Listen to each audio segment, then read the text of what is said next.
विष्णु पुराण में और कुछ कुछ विष्णु स्मृति में भी इस संप्रदाय का प्रतिपादन है। गुप्त काल में आकर महायान बौद्ध धर्म की तुलना में भागवत या वैष्णव संप्रदाय अधिक प्रभावी हो गया।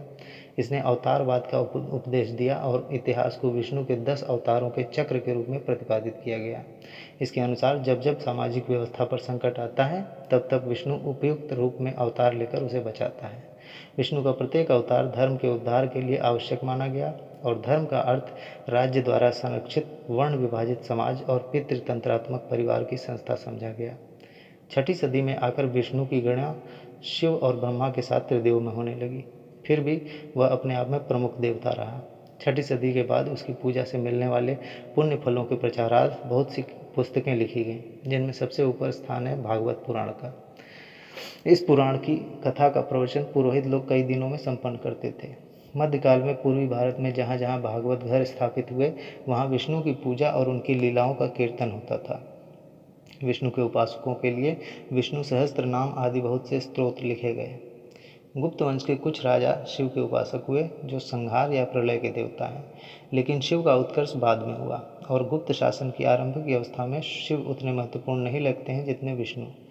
गुप्त काल में मूर्ति पूजा ब्राह्मणीय धर्म का सामान्य लक्षण हो गई। अनेक त्यौहार मनाए जाने लगे। विभिन्न वर्गों के लोगों में जो कृषि संबंधी त्यौहार चलते थे उन्हें भी धार्मिक रूप रंग दे दिया गया और वे पुरोहितों की आय के अच्छे साधन बन गए। गुप्तवंशी राजाओं ने विभिन्न धार्मिक संप्रदायों के प्रति सहनशीलता का मार्ग अपनाया। हम बौद्ध धर्म और जैन धर्म के अनुयायियों को सताए जाने का उदाहरण नहीं पाते हैं। इसका एक और कारण बौद्ध धर्म के रंग ढंग में हुआ परिवर्तन भी था, जिसके क्रम में ब्राह्मणीय धर्म के बहुत से तत्व बौद्ध धर्म में अपना लिए गए थे। कलाएं। गुप्त काल प्राचीन भारत का स्वर्ण युग कहा जाता है। ऐसा कहना आर्थिक क्षेत्र में गलत भी हो सकता है, क्योंकि इस काल में उत्तर भारत से कई नगरों का पतन हुआ, लेकिन गुप्तों के पास सोना भारी मात्रा में था, चाहे वह किसी भी स्रोत से आया हो। पर गुप्तों ने सबसे अधिक स्वर्ण मुद्राएं जारी की। अमीर और रईस लोग अपनी आय का कुछ भाग कला और साहित्य की साधना में लगे लोगों के भरण पोषण में लगाने में समर्थ थे। समुद्रगुप्त और चंद्रगुप्त द्वितीय कला और साहित्य दोनों के संपोषक हुए। समुद्रगुप्त को अपने सिक्के पर वीणा बजाते हुए दिखाया गया है और चंद्रगुप्त का दरबार नवरत्न अर्थात 9 बड़े बड़े विद्वानों से अलंकृत था। प्राचीन भारत में कला अधिकतर धर्म से अनुप्राणित होती थी। प्राचीन भारत की धर्मनिरपेक्ष कला के अवशेष बहुत कम हैं। मौर्यकाल और मौर्योत्तर काल में कला को बौद्ध धर्म से ही खूब बढ़ावा मिला। फलस्वरूप पत्थर के बड़े बड़े स्तंभ खड़े किए गए, चट्टानों को काट काट कर सुंदर गुफाएं बनाई गईं और ऊंचे ऊंचे स्तूप खड़े किए गए। बुद्ध संबंधी पुरावशेषों पर निर्मित गोलाकार आधारों पर टिकी गुंबदनुमा मिट्टी, ईंट या प्रस्तर की संरचना को स्तूप कहते हैं। बुद्ध की अनगिनत प्रतिमाएं बनाई गईं। गुप्त काल में बनी 2 मीटर से भी ऊंची बुद्ध की कांस्य मूर्ति भागलपुर के निकट सुल्तानगंज में पाई गई है। फाहियान ने 25 मीटर से भी अधिक ऊंची बुद्ध की एक ताम्र मूर्ति देखी थी, लेकिन उसका अब पता नहीं है। गुप्त काल में सारनाथ और मथुरा में बुद्ध की सुंदर प्रतिमाएं बनी, लेकिन गुप्तकालीन बौद्ध कला का सर्वश्रेष्ठ नमूना है अजंता की चित्रावली। यद्यपि इस चित्रावली में ईसा की पहली सदी से लेकर 7वीं सदी तक के चित्र शामिल हैं, फिर भी अधिकतर गुप्तकालीन ही हैं। इन चित्रों में गौतम बुद्ध और उनके पिछले जन्मों की विभिन्न घटनाएं चित्रित हैं। ये चित्र वास्तविक जैसे सजीव और सहज लगते हैं और आश्चर्य यह है कि 1400 वर्ष के बाद भी उनके रंगों की चमक में विशेष अंतर नहीं है। यद्यपि गुप्त राजा अजंता चित्रकारियों के संरक्षक नहीं थे। चूंकि गुप्त वंशी राजा हिंदू धर्म के संपोषक थे, इसलिए पहली बार हम गुप्त काल में ही विष्णु, शिव तथा अन्य हिंदू देवताओं की प्रतिमा पाते हैं। कई स्थानों में हम संपूर्ण देवमंडल पाते हैं, जहाँ मध्य में मुख्य देवता हैं और चारों ओर उसके परिचर और गौण देवता एक ही पट्ट पर विराजमान हैं। मुख्य देवता का आकार बड़ा रहता है, पर उनके परिचर तथा गौण देवता छोटे पैमाने पर उतारे गए रहते हैं। इससे स्पष्टतः सामाजिक विभेद तथा श्रेणीबद्धता का संकेत मिलता है। वास्तुकला में गुप्त काल पिछड़ा था। वास्तुकला के नाम पर हमें ईंट के बने कुछ मंदिर उत्तर प्रदेश में मिले हैं। एक पत्थर का मंदिर भी मिला है। यहाँ कानपुर के भीतर गांव, गाजीपुर के भीतरी और झांसी के देवगढ़ के ईंट के मंदिर भी उल्लेखनीय हैं। नालंदा का बौद्ध महाविहार 5वीं सदी में बना और इसकी सबसे पहले की संरचना जो ईंट की है गुप्त काल में बनी है। साहित्य। गुप्त काल लौकिक साहित्य की सर्जना के लिए स्मरणीय है। भास के 13 नाटक इसी काल के हैं। शूद्रक का लिखा नाटक मृच्छकटिक या माटी की खिलौना गाड़ी, जिसमें निर्धन ब्राह्मण के साथ वेश्या का प्रेम वर्णित है, प्राचीन नाटकों में सर्वोत्कृष्ट कोटि का माना जाता है, परंतु जिसको लेकर गुप्त काल का सबसे ऊंचा नाम है वह है कालिदास की कृति। कालिदास का अभिज्ञान शाकुंतलम विश्व की 100 उत्कृष्टतम साहित्यिक कृतियों में से एक है। इसमें राजा दुष्यंत और शकुंतला के प्रेम की कथा चित्रित है, जिनका पुत्र भरत नामी राजा हुआ। अभिज्ञान शाकुंतलम प्रथम भारतीय रचना है जिसका अनुवाद यूरोपीय भाषाओं में हुआ। ऐसी दूसरी रचना है भगवद गीता। भारत में गुप्त काल में लिखे नाटकों के बारे में दो बातें उल्लेखनीय हैं। पहली बात यह कि ये सभी नाटक सुखांत हैं, दुखांत नाटक एक भी नहीं मिलता। दूसरी बात यह कि उच्च वर्गों के लोग भिन्न भिन्न भाषाएं बोलते हैं। इन नाटकों में स्त्री और शूद्र प्राकृत बोलते हैं, जबकि भद्रजन संस्कृत। इस काल में धार्मिक साहित्य की रचना में भी भारी प्रगति हुई है। गुप्त काल की अधिकांश रचनाओं में प्रबल धार्मिक रुझान है।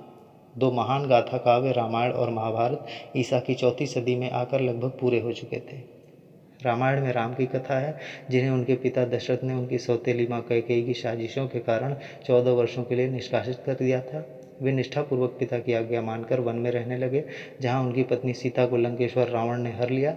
अंत में राम ने अपने भाई लक्ष्मण की सहायता से रावण को मारा और वे सीता को वापस ले आए। इस कहानी में दो आधारभूत नैतिक तत्व हैं। पहला यह कि इसमें परिवार रूपी संस्था का आदर्श दिखाया गया है, जिसमें किसी भी परिस्थिति में पुत्र को पिता की आज्ञा और छोटे भाई को बड़े भाई की आज्ञा माननी होती है और स्त्री को पति के प्रति निष्ठा बरतनी पड़ती है। दूसरा यह है कि रावण बुराई के और राम भलाई के प्रतीक हैं। अंत में असत पर सत की और कुव्यवस्था पर सुव्यवस्था की जीत होती है। महाभारत की मुख्य कथा की अपेक्षा राम की कथा कहीं अधिक सामाजिक और धार्मिक प्रभाव डाल सकी। रामायण के अनेकानेक रूपांतर भारतीय भाषाओं में तथा दक्षिण पूर्व एशिया की भाषाओं में पाए जाते हैं।